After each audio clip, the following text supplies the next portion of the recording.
അസ്സലാമു അലൈക്കും വറഹ്മത്തുള്ളാഹി വബറകാതുഹു. പ്രിയപ്പെട്ട പ്രേക്ഷകർക്ക് പുതിയൊരു എപ്പിസോഡിലേക്ക് സ്വാഗതം. സമൂഹം നേരിട്ടുകൊണ്ടിരിക്കുന്ന, സമൂഹത്തിൽ നിന്ന് നമ്മൾ അനുഭവിച്ചുകൊണ്ടിരിക്കുന്ന പുതിയ കാലത്തിൻ്റെ വികൃതികളിൽ നിന്നൊക്കെ നമ്മൾ ആശ്ചര്യപ്പെട്ടുകൊണ്ടിരിക്കുന്ന പല വാർത്തകളെക്കുറിച്ചും നമ്മൾ സംസാരിക്കാറുണ്ട്. ഇന്ന് കോഴിക്കോട് ജില്ലയിലുള്ള ഒരു ഉപ്പയ്ക്കും ഉമ്മയ്ക്കും ഉണ്ടായ ഒരു ദാരുണമായ ഒരവസ്ഥയെക്കുറിച്ചാണ് സംസാരിക്കുന്നത്. പ്രിയപ്പെട്ട ഒരു മകൾ മാത്രമാണുള്ളത്. എല്ലാവിധ സൗകര്യങ്ങളും ഒരുക്കിക്കൊടുത്ത് ആ പൊന്നുമോളെ വളർത്തുകയാണ്.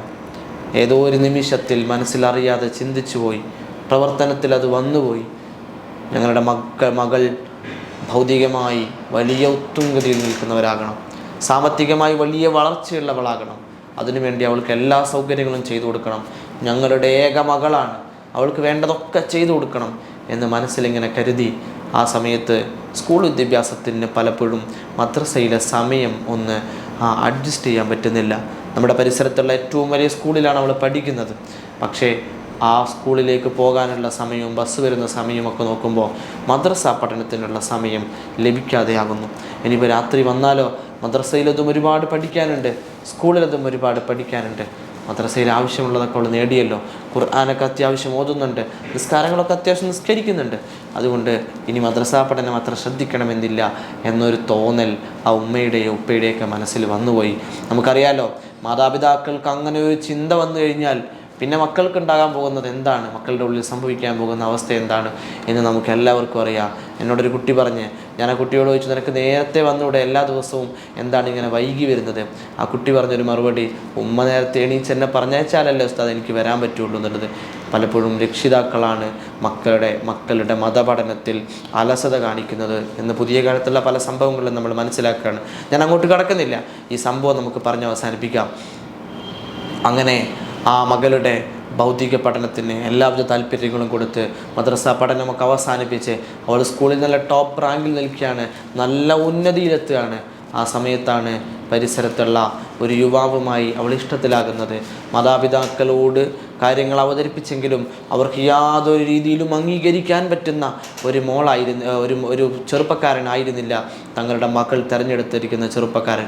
കാരണം അവൻ തങ്ങളുടെ മതത്തിൽ വിശ്വസിക്കുന്ന ആളല്ല, മുസ്ലിമായി ജീവിക്കുന്ന ഒരാളല്ല, മറിച്ച് അങ്ങനെ പ്രത്യേകിച്ച് മതങ്ങളൊന്നുമില്ലാതെ തോന്നിയതുപോലെ ഇഷ്ടങ്ങൾക്കനുസരിച്ച് ജീവിക്കുന്ന ഒരു ചെറുപ്പക്കാരനുമായിട്ടാണ് ഇവൾ ഇഷ്ടത്തിലായത്. മാതാപിതാക്കൾ, ആ ഉമ്മയും ഉപ്പയും ആ മകളോട് ആവോളം പറഞ്ഞു കൊടുത്തു, മകളെ നമുക്ക് യോജിച്ച ഒരാളല്ലാതെ നീ ഇഷ്ടപ്പെട്ടോളൂ, നീ ഇഷ്ടപ്പെട്ട ആളെ തന്നെ വിവാഹം കഴിച്ചോളൂ. പക്ഷേ പ്രേമിച്ച് വിവാഹം കഴിക്കലാണ് നിൻ്റെ താല്പര്യമെങ്കിൽ അങ്ങനെയും ആവാം. പക്ഷേ അത് നമ്മുടെ കുടുംബത്തിനും നമ്മുടെ പാരമ്പര്യത്തിനൊക്കെ യോജിച്ച ഒരാളാവണം. പക്ഷേ ആ മകൾ ആ ഒരു ഇഷ്ടത്തിൽ കുടുങ്ങിപ്പോയിരുന്നു. അവൾക്ക് അതിൽ നിന്ന് പിന്മാറാൻ സാധ്യമായിരുന്നില്ല. അങ്ങനെ അവൾ ആ ഉമ്മയും ഉപ്പയും ഉപേക്ഷിച്ച് അവൻ്റെ കൂടെ യാത്രയായി, അവൻ്റെ കൂടെ ഇറങ്ങിപ്പോയി. അവർ മറ്റൊരു ജീവിതത്തിലേക്ക് പോയി. ഒരുപാട് ശ്രമിച്ചെങ്കിലും തിരിച്ചു കൊണ്ടുവരാനായില്ല. മകൾ നഷ്ടപ്പെട്ടതിൻ്റെ വേദനയിൽ നീറിപ്പുകയുന്ന ഉപ്പയും ഉമ്മയും ആ സമയത്തും രാത്രിയുടെ തലേണ സംസാരങ്ങളിൽ അവർ പരസ്പരം പറഞ്ഞു, സാരമില്ല, അവൾ പോയില്ലേ, അവൾ ഇഷ്ടപ്പെട്ടത് നമ്മുടെ കുടുംബത്തിന് അന്തസ്സായി ചെയ്തു കൊടുക്കാൻ പറ്റുന്ന ഒരാളായിരുന്നെങ്കിൽ എത്ര ആർഭാടപൂർണമായി നമ്മൾ അവളുടെ വിവാഹം കഴിപ്പിച്ചു കൊടുത്തേനെ. ഒരു മുസ്ലിമിനെ അവൾ തിരഞ്ഞെടുത്തിരുന്നെങ്കിൽ നമ്മൾ എത്ര സന്തോഷത്തോടെ അവനെയും ഈ കുടുംബത്തിലേക്ക് സ്വീകരിച്ചേനെ. സാരമില്ല, അവൾ പോയില്ലേ, ഇനി അവൾ സന്തോഷത്തോടെ ജീവിക്കട്ടെ, അവൾക്കൊരു കുറവും വരുത്താതിരിക്കട്ടെ എന്നൊക്കെ കരുതി അവരെപ്പോഴും ഇങ്ങനെ സമാധാനിക്കാൻ പരസ്പരം പറഞ്ഞുകൊണ്ടിരിക്കും. അങ്ങനെ ദിവസങ്ങൾ മുന്നോട്ട് പോയി. അവരവരുടേതായ ജീവിതത്തിൽ മുഴുകിക്കൊണ്ടിരിക്കുകയാണ്, അവരുടേതായ ആനന്ദങ്ങളിൽ അവരിങ്ങനെ ഉല്ലസിച്ചുകൊണ്ടിരിക്കുകയാണ്.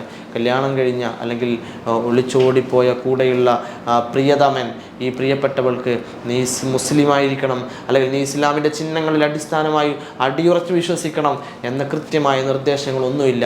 നിനക്കിഷ്ടമുള്ളതുപോലെ എൻജോയ് ചെയ്ത് ജീവിക്കാം, നമുക്ക് ഈ ഒരു ലോകമേ ഉള്ളൂ, ഈ ഒരു ജീവിതമേ ഉള്ളൂ എന്നൊക്കെ അങ്ങനെയുള്ള കുറേ ചിന്താഗതികളുള്ള ഒരു ചെറുപ്പക്കാരൻ ഇന്ന് പ്രിയപ്പെട്ട രക്ഷിതാക്കളുടെ ഇടയിൽ, നമ്മുടെ മക്കൾക്കിടയിൽ പലർക്കും അത്തരത്തിലുള്ളൊരു ചിന്താഗതി വളർന്നു വരുന്നൊരു കാലമാണ്. നമ്മൾ സൂക്ഷിക്കണം, ജാഗ്രതയോടുകൂടെ കൈകാര്യം ചെയ്യണം എന്നിടയ്ക്ക് ഞാനൊന്ന് സൂചിപ്പിക്കുകയാണ്. അങ്ങനെ ഒരു ദിവസം ആ ഉമ്മയുടെ അടുത്തേക്ക് വാർത്ത എത്തുന്നു, നിങ്ങളുടെ മകൾ സോഷ്യൽ മീഡിയയിൽ വളരെ ആക്റ്റീവാണ്, ഒരുപാട് ഫോളോവേഴ്സൊക്കെ ഉണ്ട്, അവൾക്ക് കുറേ ഫാൻ ബേസൊക്കെ ഉണ്ട്. എന്താണ് കാരണം? അവൾ അത്തരത്തിലുള്ള ഫോട്ടോകൾ പലപ്പോഴും സോഷ്യൽ മീഡിയയിൽ പ്രചരിപ്പിക്കാറുണ്ട്.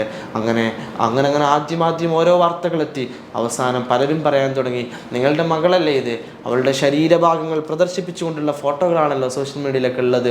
ഒരുപാട് ആളുകൾ ലൈക്ക് ഇടാനും ഒരുപാട് ആളുകൾ അടിപൊളി കമൻറ്റുകൾ എഴുതി അവളെ കൂടെ സപ്പോർട്ട് ചെയ്യാനൊക്കെ ഉണ്ട്.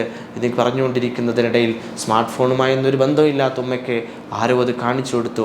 നിങ്ങളുടെ മകൾ അടിവസ്ത്രം പോലെയുള്ള ചെറിയ വസ്ത്രം മാത്രം ധരിച്ചുകൊണ്ട് സോഷ്യൽ മീഡിയയിൽ ഫോട്ടോ പോസ്റ്റ് ചെയ്തതിൻ്റെ ഫോട്ടോകൾ ആ ഉമ്മയ്ക്ക് കാണിച്ചു കൊടുത്തു. ഉമ്മ ഒരു നിമിഷം അങ്ങില്ലാതായിപ്പോയി. ഒന്ന് കരൾ പിളക്കുന്ന രീതിയിലുള്ള ഫോട്ടോകൾ, താൻ എങ്ങനെ വളർത്തിയ മകൾ, എന്തൊക്കെ സ്വപ്നം കണ്ട മകൾ, ആ മകളാണല്ലോ ഈ ചെയ്തത്. ആ ഉമ്മയ്ക്ക് ആ നിമിഷം ഒന്ന് ഓർമ്മ വന്നുപോയി. അന്ന് ഭൗതിക പഠനത്തിന് വേണ്ടി അവരുടെ മതപഠനത്തിനുള്ള എല്ലാ സാധ്യതകളും ഇല്ലാതാക്കിയതിൻ്റെ ഉത്തരവാദികൾ ഞങ്ങളാണല്ലോ എന്ന് എൻ്റെ പ്രിയപ്പെട്ട രക്ഷിതാക്കളോട് ആ മാതാവും പിതാവും ഖേദിക്കുന്നത് പോലെ നമ്മളും ഖേദിക്കേണ്ടി വരും. നമ്മളും ഒരു നിമിഷം ഒന്ന് മാറി ചിന്തിച്ചു പോയാൽ, എൻ്റെ മകൾക്ക് ഭൗതിക വിദ്യാഭ്യാസമാണ് പ്രധാനം, അല്ലെങ്കിൽ എൻ്റെ മകന് ഭൗതിക വിദ്യാഭ്യാസമാണ് ഏറ്റവും പ്രധാനമായി കൊടുക്കേണ്ടത്, മതവിദ്യാഭ്യാസത്തിനൊരു പ്രാധാന്യവും കൊടുക്കേണ്ടതില്ല, അതൊക്കെ പിന്നീടായാലും പ്രഭാഷണങ്ങളിലൂടെയൊക്കെ അവൾ പഠിച്ചോളുമല്ലോ, ക്ലാസ്സുകളുണ്ടല്ലോ എന്നൊക്കെ കരുതി മക്കളുടെ മദ്രസ പഠനത്തിന്, മക്കളുടെ മതപഠനത്തിന് ഒരു പ്രാധാന്യവും കൊടുക്കാത്ത പലരും നമുക്ക് കാണാൻ സാധിക്കും. അത്തരമുള്ള ഒരു പ്രവണത പ്രിയപ്പെട്ട രക്ഷിതാക്കളെ നമ്മുടെ ഭാഗത്തു നിന്നുണ്ടായി പോകരുത്. നമ്മുടെ മക്കൾക്ക് കൊടുക്കേണ്ട ആത്മീയ ഭക്ഷണം നമ്മൾ കൊടുത്തിട്ടില്ലെങ്കിൽ ഭൗതികമായി നമ്മൾ അവർക്ക് എത്ര രുചികരമായ സംവിധാനങ്ങൾ ഒരുക്കി കൊടുത്തിട്ടും കാര്യമില്ല. ആത്മീയമായി അവർക്ക് നേടിക്കൊടുക്കേണ്ട കാര്യങ്ങളെ അവർക്ക് നാം നേടിക്കൊടുക്കുക തന്നെ ചെയ്യണം. പലപ്പോഴും നമ്മുടെയൊക്കെ ശ്രദ്ധയിൽപ്പെടുന്ന ഒരു കാര്യം, പ്രവാസ ലോകത്ത് ജോലി ചെയ്യുന്ന വലിയ ബിസിനസ് ചെയ്യുന്ന പിതാവിൻ്റെ കൂടെ കുടുംബമായി അവിടെ താമസിക്കുന്നു. മക്കൾ അവിടെയുള്ള വലിയ ബ്രിട്ടീഷ് സ്കൂളുകളിലും അങ്ങനെയുള്ള അമേരിക്കൻ സ്കൂളുകളിലൊക്കെ വലിയ സ്കൂളുകളിൽ അവർ പഠിക്കുന്നു. അവർ ഭൗതികമായി അവിടെ വലിയ ബിസിനസ് ഡിഗ്രികൾ പൂർത്തീകരിച്ച് പിതാവിൻ്റെ കൂടെ അവിടെ ബിസിനസ് സാമ്രാജ്യം പടുത്തുയർത്താനുള്ള ഒരുക്കങ്ങളിലാണ്. പക്ഷേ അവിടെയും അവർക്ക് മതപഠനം നഷ്ടമായി പോകുന്നുണ്ട്. എൻ്റെ പ്രിയപ്പെട്ട രക്ഷിതാക്കളോട് അങ്ങനെയൊക്കെ നിങ്ങളുടെ ഇഷ്ടാനുസരണം ജീവിക്കുമ്പോഴും ഏറ്റവും ചുരുങ്ങിയത് മക്കൾക്ക് ഓൺലൈൻ സംവിധാനങ്ങൾ ഉപയോഗപ്പെടുത്തിയെങ്കിലും അത്തരം സമയങ്ങളിൽ മതപഠനത്തിനുള്ള അവസരം നിങ്ങൾ കണ്ടെത്തേണ്ടതുണ്ട്. അതില്ലെങ്കിൽ നാളെ മരണപ്പെടുന്ന ഒരു സമയത്ത്, മരണമെന്ന ഒരു വലിയ ഭയാനകരമായ സത്യം, എല്ലാവരും നേരിടുന്ന സത്യം, മുത്തുനബിയുടെ റൂഹ് പിടിക്കുന്ന സമയത്ത് നബി തങ്ങൾ അസ്രായിലിനോട് പറയുന്നുണ്ട്, അസ്രായിൽ പതിയെ പിടിക്കോ, എനിക്ക് വേദന സഹിക്കാൻ പറ്റുന്നില്ല. ആ സമയത്ത് അസ്രായിൽ പറയുന്നുണ്ട്, ലോകത്തിന് ഞാൻ ഒരാളുടെ റൂഹ് പിടിക്കുന്നുണ്ടെങ്കിൽ, ഇതുവരെ പിടിച്ചിട്ടുണ്ടെങ്കിലും നബിയെ തങ്ങളെ പോലെ അത്രയും മൃദുലമായി ഞാനിതുവരെ പിടിച്ചിട്ടില്ല.